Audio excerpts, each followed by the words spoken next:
So I've seen a couple of different people talking about RSI, how it works, to buy when something is oversold, to sell when something is overbought.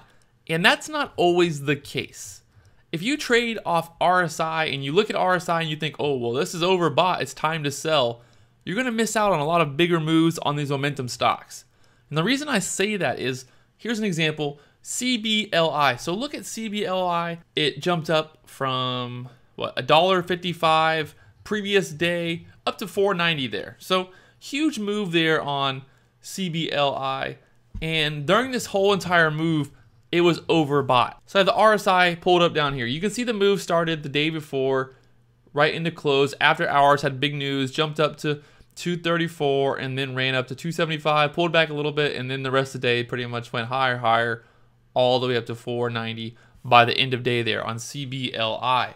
And looking at the RSI chart here, you can see basically once that move started, it went to overbought status. People are looking at that 70 area up to the 99 area as being overbought area. And obviously, the higher the RSI gets, the more overbought people think it is. So when the RSI is really high, it's a signal that something is overbought. When the RSI is really low, it's a signal that something is oversold. You can't always base your trades off of RSI. If I traded this stock and I saw the RSI was getting higher and higher, I might have missed out on this entire move. So basically, you can see here, I'll pull this back down. This stock went from, like I said, in the morning, went from $2 up to $4.90. On this big candle, this is a 1 hour candle here. You can see it went from $3.27 up to $4.90 there, high of day of that day, and tons of volume. So it had 9 million shares traded there, and this entire time, the RSI was at 95 this entire time. So for that whole hour, it was overbought.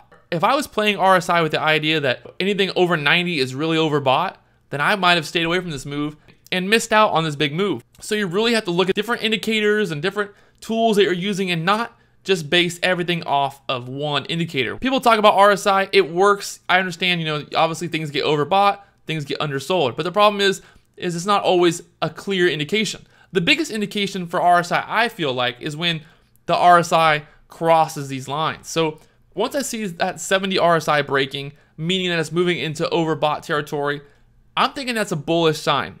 So I'm looking at that like, wow, okay, this is getting pretty bullish. It's up above 70, it's holding. And as long as it's staying above that 70 RSI and looking at this as going higher. So you can see here, it spikes up right there to 85. 85 RSI kind of holds for a little bit. The stock kind of doesn't move much. It jumps up again. It holds at 88. The stock making lower highs there, lower highs. And this whole time, RSI is not really moving that much. It's sticking right around that 90 area.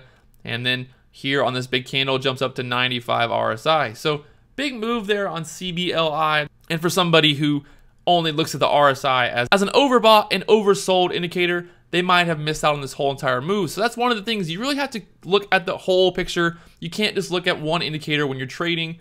Another reason, a lot of people use different indicators, but you can't just base your trading off of one indicator. And don't think that one indicator is the end-all be-all, because you might have missed out on this entire move if you played RSI by the rules and you looked at this as being overbought for the entire day. You would have sat here and said, oh, well, it's overbought. No, it was overbought all day, and it still went higher. I've seen some big runners that have been maxed out RSI for literally an entire day. It's just going up, and the RSI is not moving. And that's a very bullish sign when that RSI is just staying super high. Even when the RSI is up really high, it's still getting bought up. It's still moving and moving higher. So on these smaller momentum plays, low float, big movers, you have these moves that jump up, 100, 200, 300%. It's going to be overbought, obviously. When it's up 100%, it's going to be overbought. It's going to look overbought on the chart. You're going to see it as being overbought, but it does not mean that it's a bearish sign.